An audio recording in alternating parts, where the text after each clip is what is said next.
controversy of Islamic law on the distribution of inheritance to the heirs of different religions. Introduction. Indonesia as a society that have different ethnic groups, culture, and religions demands its people the ability to create harmonious social relationships. Religion is certainly very influential on family formation. In a society, it is frequently found one family which have different religions. They can live harmoniously without being disturbed by the different beliefs. Nevertheless, this harmony is often disturbed by the issue of the division of inheritance. In the Islamic perspective, one of the barriers to inheritance rights is religious difference.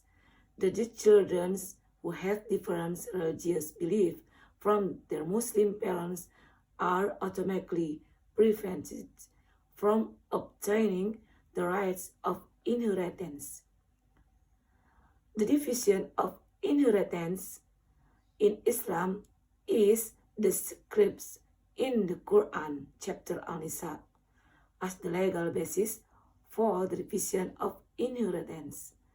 The division of the property aims to avoid disputes in distributing inheritance.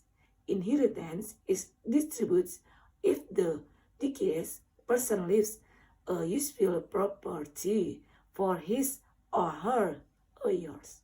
However, before the inheritance is given to the heirs, there are three things that must first be spent from the heritage. All costs associated with the funeral process of the deceased, the dismissal of the deceased, and debts. When there are things above have been fulfilled, the property inherited from the deceased is given to the family and all the eligible relatives.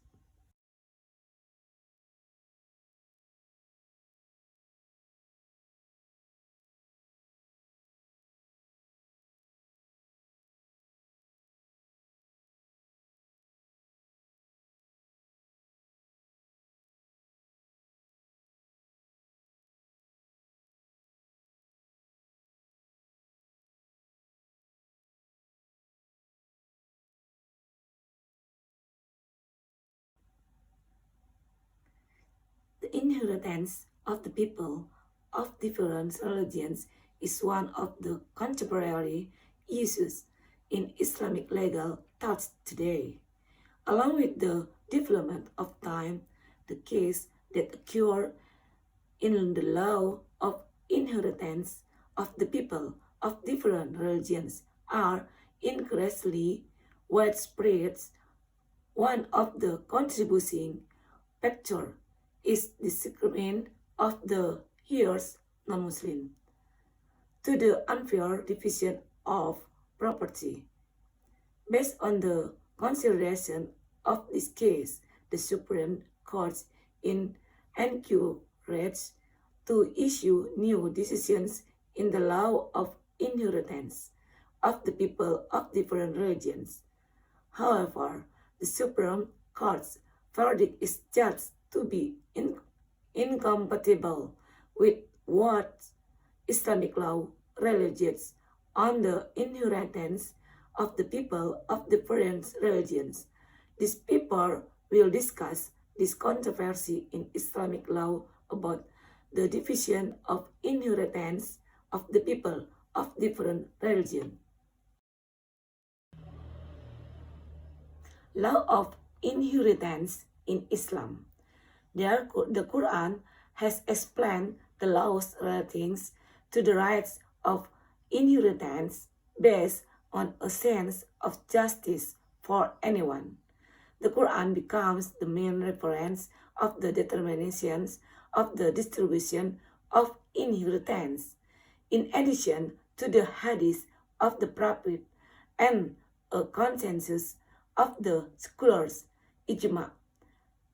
Even in Islamic Sharia, there are few Quranic verses speak about a normative law in detail.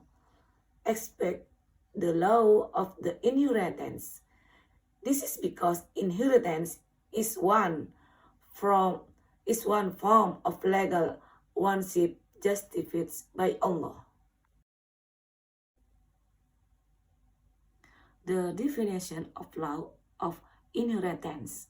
The law of inheritance in Islam is known as farid, which describes the procedure of dividing the property of a deceased person to the heirs entitled to receive it. The word inheritance itself can mean either the inheritance as a subject or a process. The first refers to the one who receives the inheritance, while the second refers to the transfer of property from the deceased to the living. The latter is used in legal terms.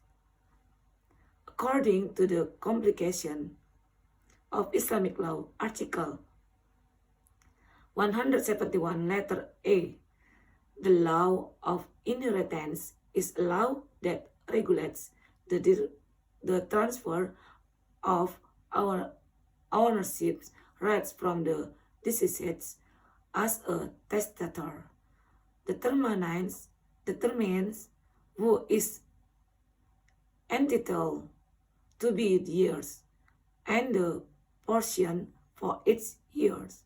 In a more general context, inheritance can be interpreted as the transfer of material rights from the deceased to the living heirs. Rights related to inheritance.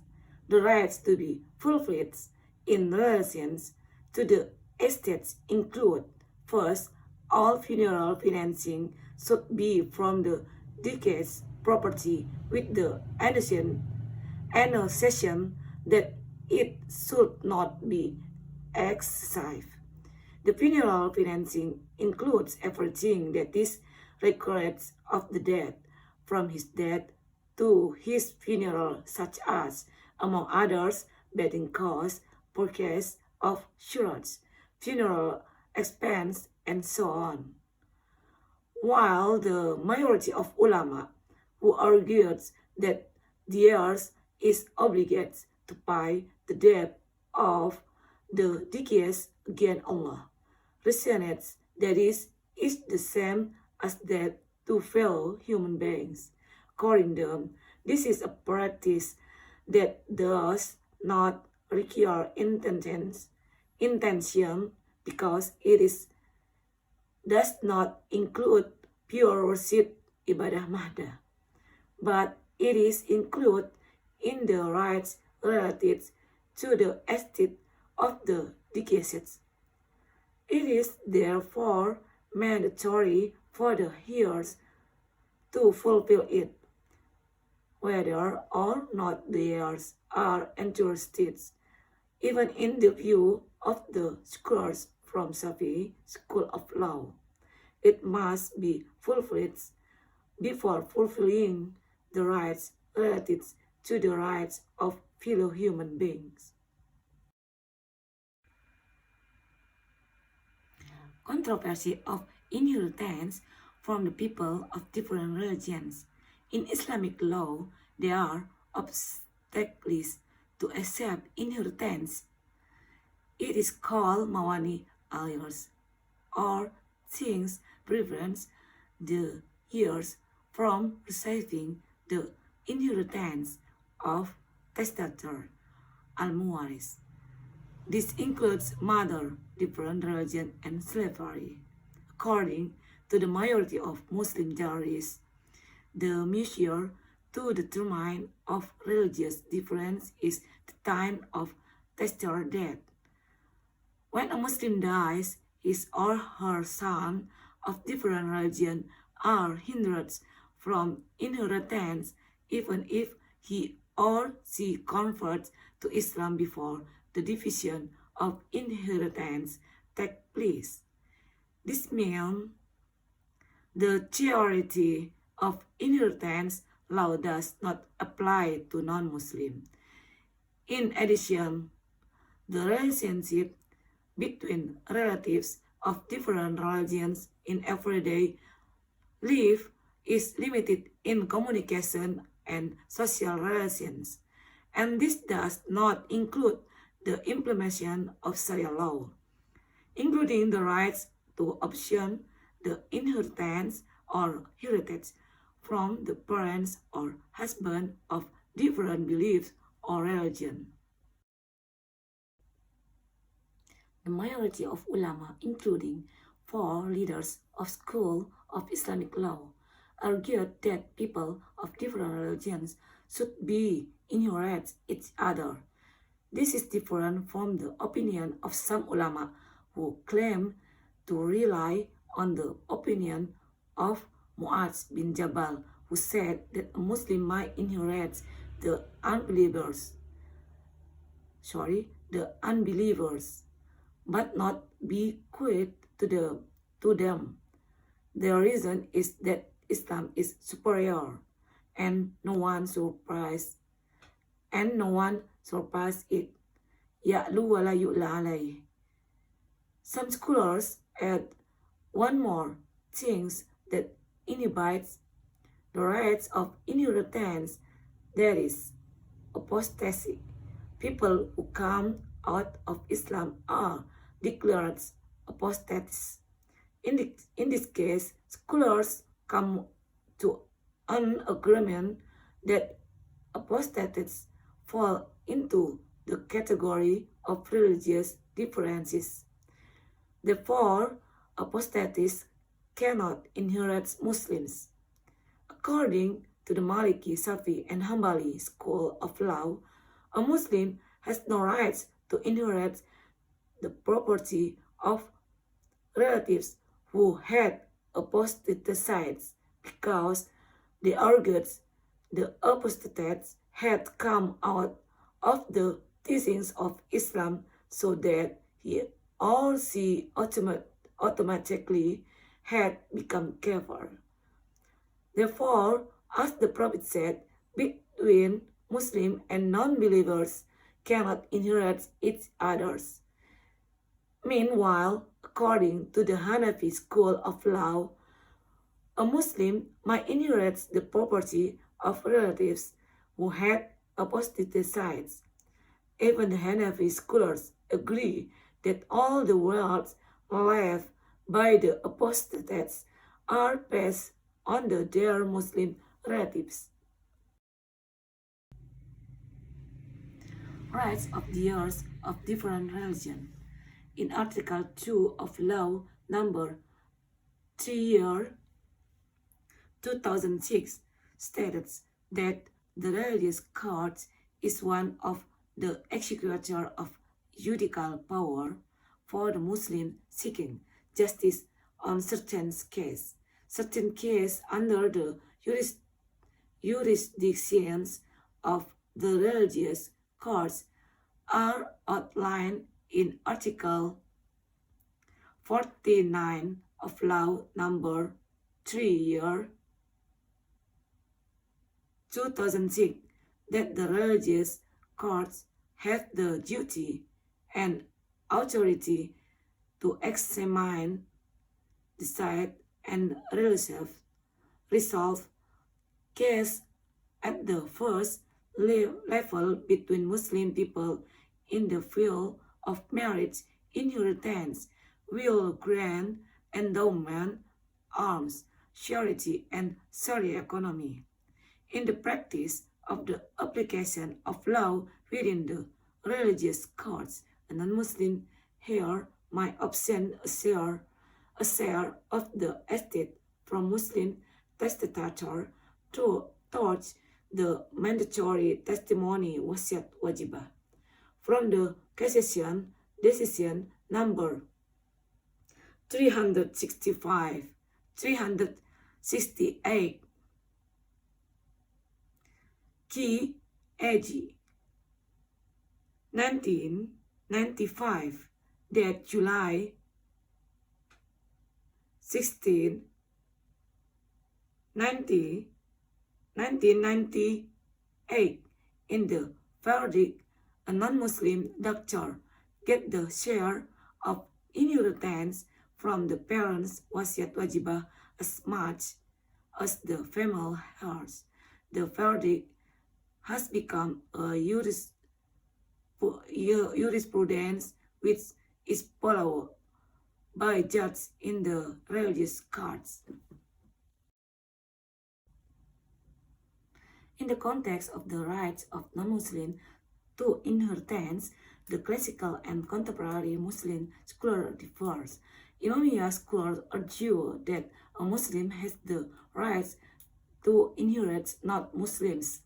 If one the deceased children is a non-Muslim and then converts to Islam after the testator died, and the estate has been distributed to the owner, then according to the agreement of the scholar of the school of law, the person is not entitled to the inheritance.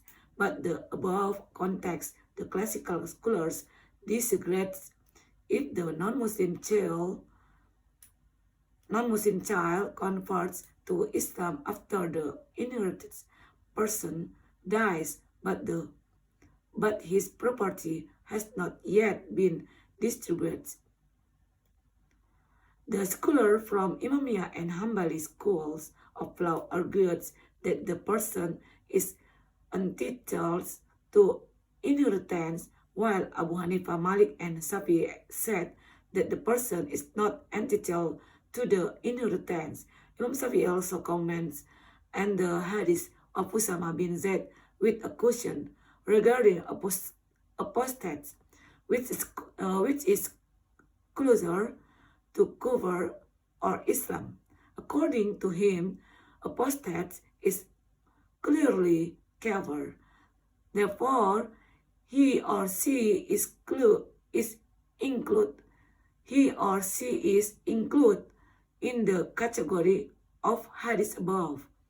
Ibn Hazm also argued that apostates and unbelievers are the same, and as a result, their inheritance are the same. All the words obtained after the apostasy automatically become the rights of Muslims and submitted to the Baitul Mal wherever he or she died in a state of apostasy, murdered, or joined in the enemy country. The opinion of Al-Qurtubi and Al-Qiyai al-Harisi is the same as the general opinion of the above scholars. According to them, the status of apostates and unbelievers in the matter of inheritance is that they are prevented from inheriting each other with their Muslim inheritors. They base their opinion on hadith of Usama bin Ibn Zayd ibn Kahab, which covers infidels in general, either because of apostasy or not.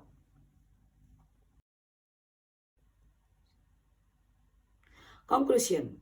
From the above discussion, it can be concluded that the controversy on the issue of inheritance of the people of different religions can be seen in 3 points. First, the classical scholars argued that a Muslim is entitled to inherit non-Muslim, but not vice versa. Second, majority of Muslim jurists represented by 4 schools of law Hanafi, Maliki, Shafi'i, and Hanbali agree that Muslims cannot inherit each other with non-Muslim.